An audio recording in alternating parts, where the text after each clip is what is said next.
Derek Prince Ministries, proclaiming the inspired word of God around the world. Derek Prince is an internationally recognized Bible teacher and author. Through books, audios, videos, and radio broadcasts, Derek seeks to reach the unreached and teach the untaught. In over 50 years of ministry, Derek has reached over 100 nations in more than 50 languages. And now, Derek Prince.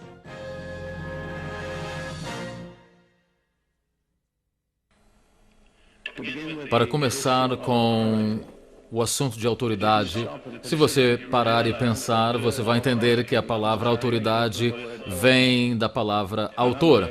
Em outras palavras, a autoridade de qualquer trabalho é a autoridade do autor. O autor é quem dá autoridade àquilo que ele produziu. Então, precisamos conhecer quem é o autor da Bíblia. Quem é o autor da Escritura? A Bíblia claramente responde essa pergunta em 2 Timóteo 3, verso 16, que diz: toda Escritura divinamente inspirada é proveitosa para ensinar, para redarguir, para corrigir, para instruir em justiça, para que o homem de Deus seja perfeito e perfeitamente instruído para toda boa obra. Então, se você quer ser completo e estar totalmente equipado para toda boa obra, a fonte é a Escritura. Paulo diz que toda Escritura é dada por inspiração de Deus e a palavra grega é respirada por Deus. E a palavra assoprar e a palavra Espírito é idêntica, que significa de que toda Escritura é inspirada pelo Espírito de Deus. Ou seja, a autoridade atrás da Escritura é a autoridade do Espírito Santo. Ele é, ultimamente, então, o autor. Ele usa diferentes canais e diferentes instrumentos, mas atrás de tudo está a autoridade do Espírito Santo, ele que é Deus. Então, quando confrontamos as Escrituras, estamos confrontando a autoridade de Deus, Ele próprio. Agora dizemos, a Escritura, toda a Escritura é inspirada, não apenas alguma. Algumas pessoas dizem que algumas passagens são inspiradas e não consideram outras autoridade, mas não está em linha com a Escritura, porque o Espírito Santo, ele próprio diz de que toda a Escritura é inspirada por Deus e é proveitosa. Em outra palavra, não há algum livro que você pode deixar de parte dizendo não é importante. Livros como Esdra e Neemias são muito importantes. O Cantares de Salomão é muito importante. O Naum é muito importante. Não apenas ponha sua mente em algumas passagens e pense de que apenas elas são importantes, porque isso não é correto. E se você quer estar equipado, você tem de estar equipado com toda a Escritura. E isto te levará anos, mas é progressivo.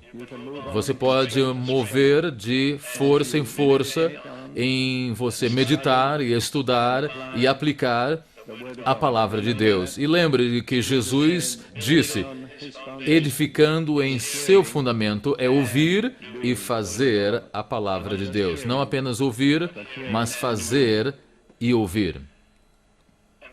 Então, aquilo que significa a interpretação da Escritura, há apenas um intérprete autorizado e este é o autor.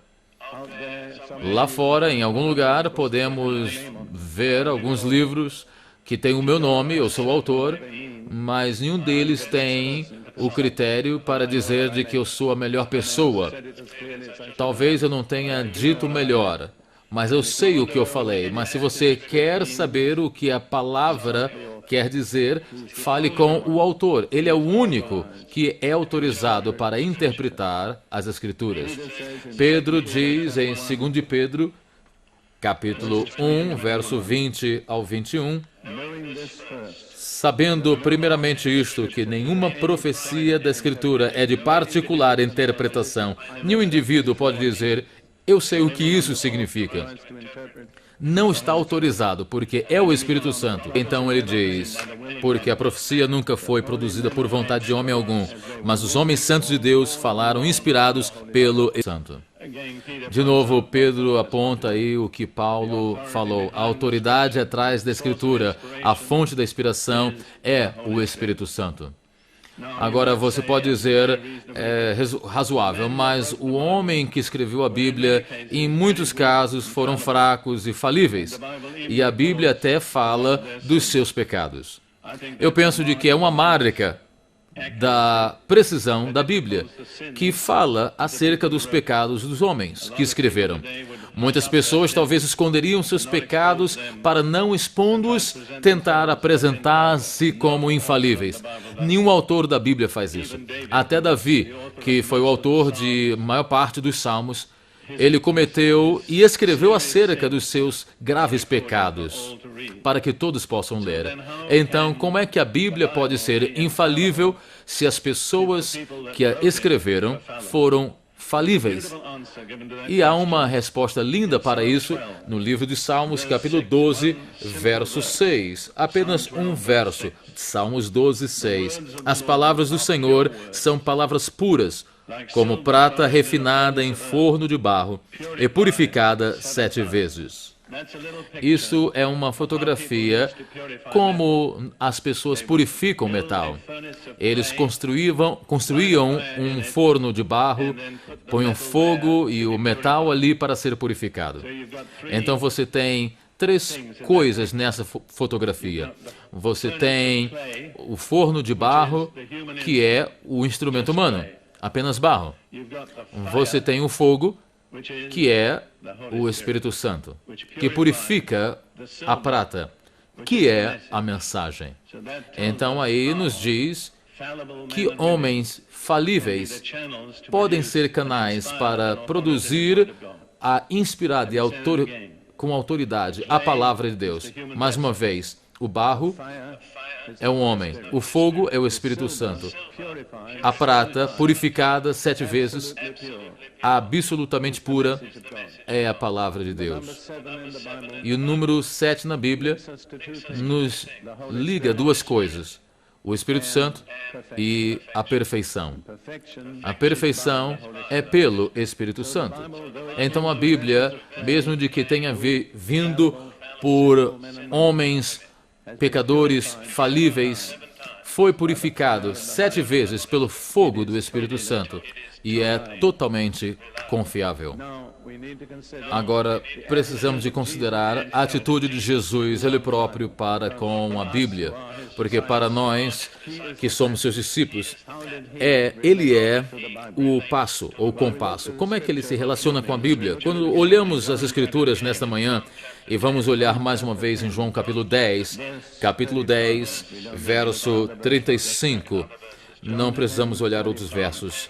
João 10, 35. Pois, disse Jesus aí, e é um contexto de uma discussão com os líderes judeus que não precisamos entrar, pois se a lei chamou deuses aqueles a quem a palavra de Deus foi dirigida e a Escritura não pode ser anulada, e eu apontei nesta manhã quando disse, vou dizer mais uma vez, Jesus fala com a Bíblia, da Bíblia, e dá 2 títulos dos quais seus seguidores usaram: a palavra de Deus e as Escrituras. Quando diz a Bíblia é a palavra de Deus, significa que vem de Deus. Não veio do homem, mas veio dos céus, de Deus. E quando diz a Escritura, significa aquilo que foi gravado, escrita. Deus falou muitas coisas que não foram escritas, mas aquelas que foram escritas na Bíblia foram escritas para o nosso bem. Contém ali as coisas que nós precisamos saber para a nossa salvação. Então essa foi a atitude de Jesus, ali naquela oração que olhamos, e seria bom nós falarmos mais uma vez. A Escritura não pode ser anulada. Nada pode repor ou falar acima daquilo que foi descrito aqui. A Escritura não pode ser anulada. E eu quero convidar você mais uma vez nesta noite repetir essas palavras comigo. A Escritura não pode ser anulada. Mais uma vez, diga, a Escritura não pode ser anulada. E eu vou te lembrar, Deus vai te tomar por essas palavras, porque Ele espera que você aceite a autoridade em toda área da tua vida. Então vamos agora olhar como Jesus põe o princípio.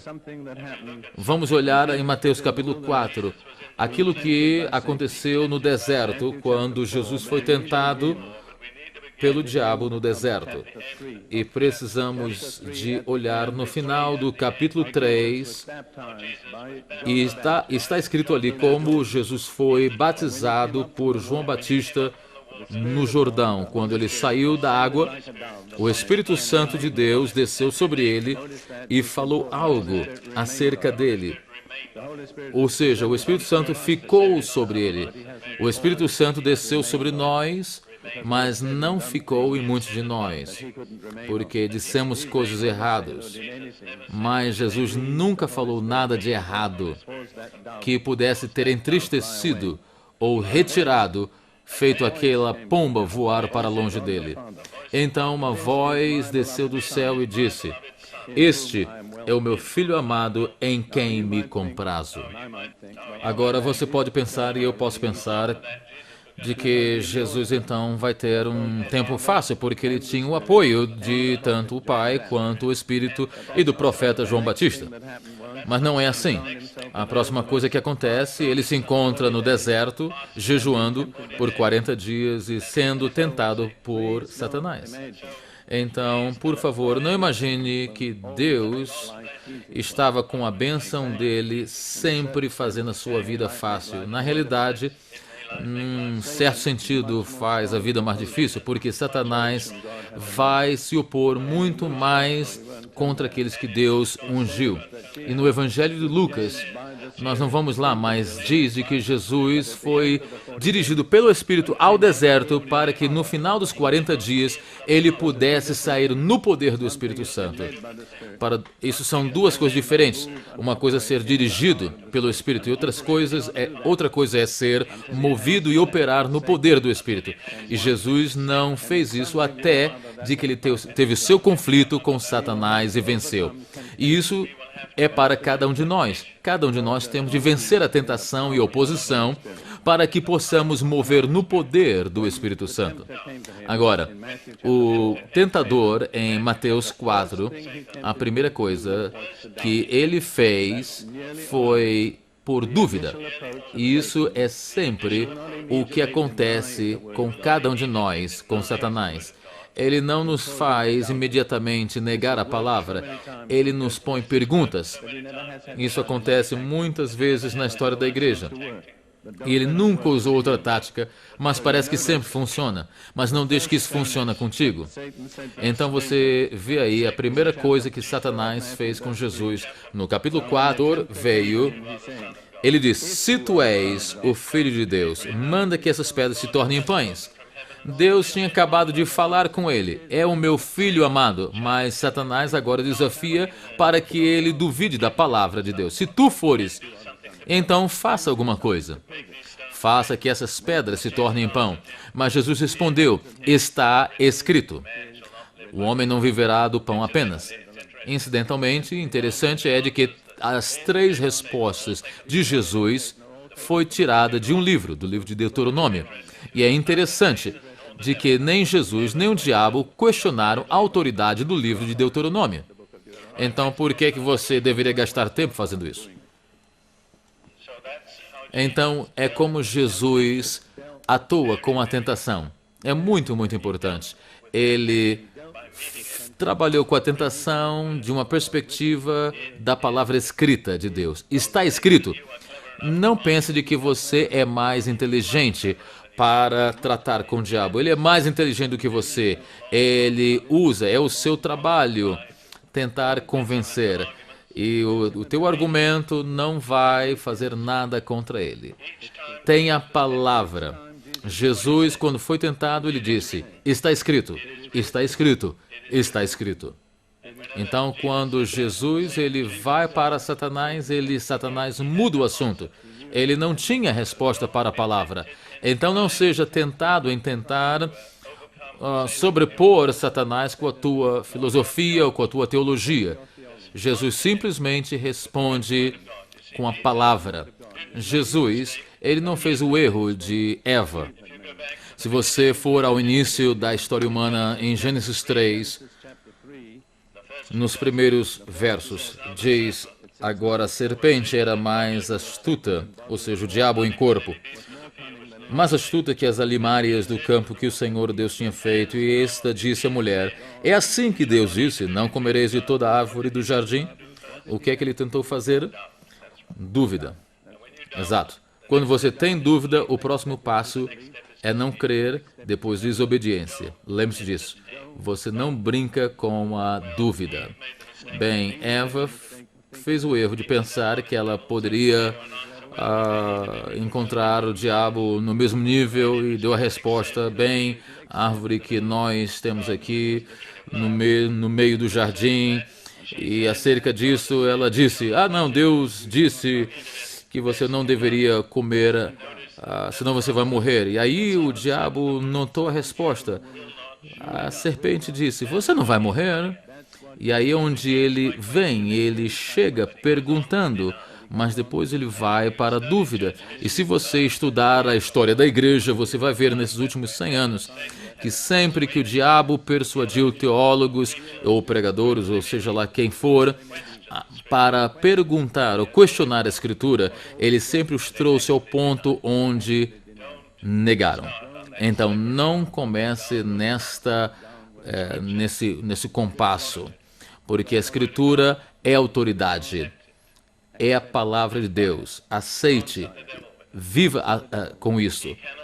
Pergunte ao diabo isso, ele não pode responder a palavra de Deus. Em Efésios 6:17, Paulo diz de que a palavra do Espírito é a espada. E aí, provavelmente, duas palavras gregas. Uma é logos e outra é rema. Logos é o conselho eterno. Rema é a palavra falada de Deus. E essa é a palavra usada em Efésios 6:17. Tomando a espada do Espírito, que é rema, a palavra falada de Deus. E quando você se encontra com o diabo, você tem de se encontrar falando a palavra. A Bíblia não te vai proteger simplesmente por estar na tua prateleira, ou talvez ao lado da tua cama. Ela só funciona se você falar ela. Ou seja, você tem de pô-la na tua boca e falá-la. E então ela se torna numa espada pontiaguda, aonde o diabo recua. Então vamos ver o que Jesus falou sobre a autoridade da palavra de Deus escrita. Lembra-se o que eu falei? A escritura significa a palavra de Deus escrita. E Jesus disse em Mateus 5:17 e 18: não pense que eu vim destruir a lei ou os profetas. E isso é uma maneira que os judeus chamavam o Antigo Testamento, a lei e os profetas. Não cuideis que vim destruir a lei ou os profetas, mas vim abrogar, mas cumprir, porque em verdade vos digo que até o céu e a terra passem, nem um jota ou um tio se omitirá da lei sem que tudo seja cumprido. Agora, a palavra jota e tio, em hebreu, yod, é a letra menor do alfabeto hebraico, e o tio é apenas uma curva que é posto na escritura para distinguir a letra. Então são os itens menores da escritura do texto hebraico. E Jesus disse: nenhum vai passar. Isto indica claramente que Jesus reconhece a absoluta autoridade da palavra escrita de Deus. Ele não estava falando da palavra falada, nesse ponto, porque a palavra J e tio apenas aplica àquilo que está escrito. Então Jesus absolutamente apoia a autoridade total da palavra de Deus escrita. E depois um pouco mais, em Mateus capítulo 22, a Bíblia também diz o seguinte: ele estava falando com os saduceus, que eram os liberais daquela época, os que não aceitavam a autoridade da palavra, apenas dos 5 primeiros livros. E eles estavam desafiando o ensino da ressurreição dos mortos e vieram a Jesus com uma pergunta esperta, dizendo, e Jesus respondeu em Mateus capítulo 22, 31 e 32. Mas acerca da ressurreição dos mortos, não tendes lido que Deus vos declarou dizendo, eu sou o Deus de Abraão, o Deus de Isaac e o Deus de Jacó. Ora, Deus não é Deus dos mortos, mas dos vivos. Note aí como é que ele aplica a palavra. Essas palavras foram escritas por Moisés 4 séculos antes, ou 14 séculos antes. E atualmente a palavra estava ali para eles. Não estava falando acerca do que Moisés falou 14 séculos atrás. Ele foi muito poderoso dizendo, não leram o que foi escrito por Deus a vocês. A Escritura nunca está fora de data. Nunca é apenas algo que foi escrito acerca do humano. É acerca de Deus. E mesmo que tenha sido escrito 3.000 anos, ainda é Deus falando a você hoje. Esta é a autoridade da Escritura, como Jesus entendia. Então, precisamos considerar também a vida de Jesus cumprindo a Escritura.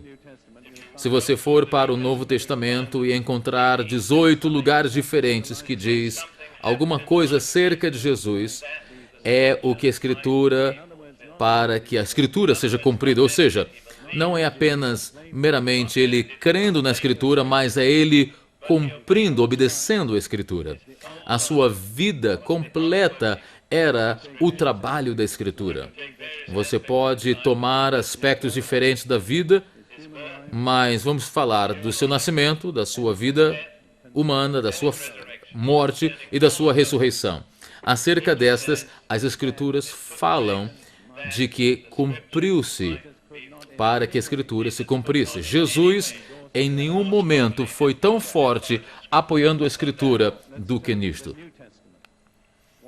Agora, vamos ao Novo Testamento. Qual é a autoridade atrás do Novo Testamento? Você poderá ficar surpreso em aprender. Vamos olhar 2 passagens que Jesus falou aos seus discípulos. Em João 14, 25 e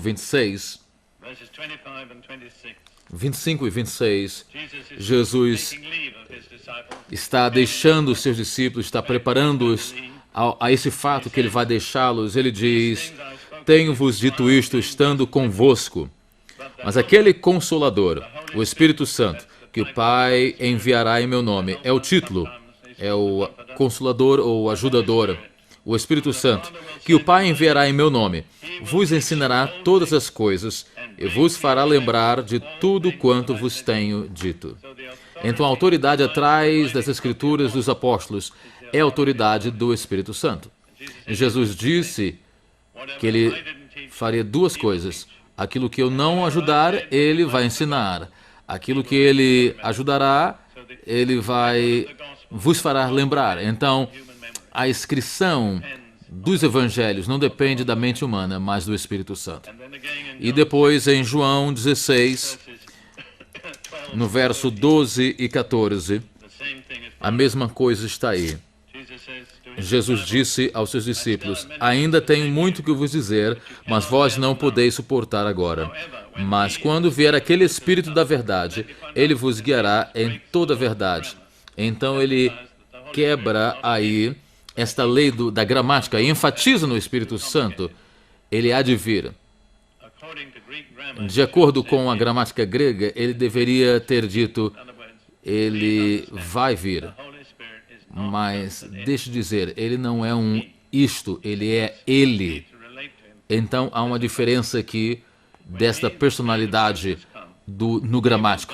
Quando o Espírito Santo vier, ele vos guiará em toda a verdade, porque não falará de si próprio, mas tudo que você ouvir dele, faça. Então, mais uma vez, Jesus diz de que todo o ensino que você não receber virá pelo Espírito Santo.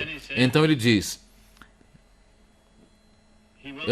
ele não falará de si mesmo ou de si próprio, mas tudo que ele ouvir, ele falará. E ele falará das coisas que há de vir. E depois o próximo verso, ele me glorificará e ele pegará naquilo que é meu e vos declarará. Então, nesse ponto, é outra coisa muito importante da marca do Espírito Santo. Ele sempre glorifica Jesus. E se você for confrontado com manifestações espirituais que não glorificam Jesus, que dão glória ao homem ou em outra direção, então esteja certo de que não é o Espírito Santo. Porque o ministério supremo do Espírito Santo é revelar e glorificar Jesus. Agora, vamos a um realmente interessante e importante tema, que é a natureza da palavra de Deus. Isso é muito, muito interessante. Em Hebreus 4, verso 12, temos aí uma análise da natureza da palavra de Deus. Hebreus 4, 12. Porque a palavra de Deus é viva e eficaz e mais penetrante do que qualquer espada. Note aí, mais uma vez, a espada como exemplo, que penetra até a divisão da alma e do espírito e das juntas e medulas, e é apta para discernir os pensamentos e intenções do coração. Então a palavra não é morta, não é apenas uma marca preta em papel branco, não são apenas sonhos de um pregador, é viva, está viva. E aonde ela vai, ela traz vida. A palavra de Deus é viva e poderosa. Graças a Deus pelo poder. É mais poderosa do que as mentiras de Satanás. A palavra de Deus é a resposta. E depois